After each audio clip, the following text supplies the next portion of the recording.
প্রিয় মুসলমান ভাই ও বোনেরা, আমরা বর্তমানে পবিত্র রমাদান শরীফ মাসে অবস্থান করছি। এই সম্মানিত মাস মুসলিম উম্মার জন্য অত্যন্ত গুরুত্বপূর্ণ ও বরকতময়। এই পবিত্র মাসের অন্যতম একটি গুরুত্বপূর্ণ আমল হল জাকাত ও ফিতরা আদায় করা।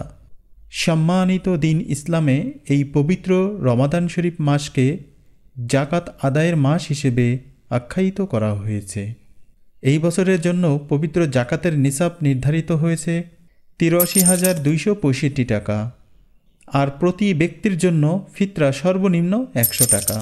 মুসলমানদের জন্য জাকাত ফরজ আর ফিতরা ওয়াজিব। এটি সঠিকভাবে আদায় করা এবং প্রকৃত হকদারের কাছে পৌঁছে দেওয়া আমাদের সবারই দায়িত্ব। বিশ্বব্যাপী আহলে সুন্নত ওয়াল জামাত ওনার আকিদা, বিশ্বাস এবং সর্বোচ্চ সুন্নত মোবারক ওনার প্রচার ও প্রসারের এক অনন্য প্রতিষ্ঠান হল মোহাম্মদিয়া জামিয়া শরীফ মাদ্রাসা, এতিমখানা ও লিল্লা বোর্ডিং। তাই আমরা আপনাদের পবিত্র জাকাত ও ফিতরা এই বরকতময় প্রতিষ্ঠানে দান করার জন্য বিশেষভাবে অনুরোধ করছি।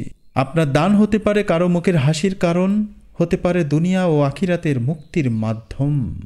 আসুন আমরা সবাই মহান আল্লাহ পাক ওনার সন্তুষ্টির জন্য দান করি এবং পবিত্র রমাদান শরীফ মাসের বরকত লাভ করি।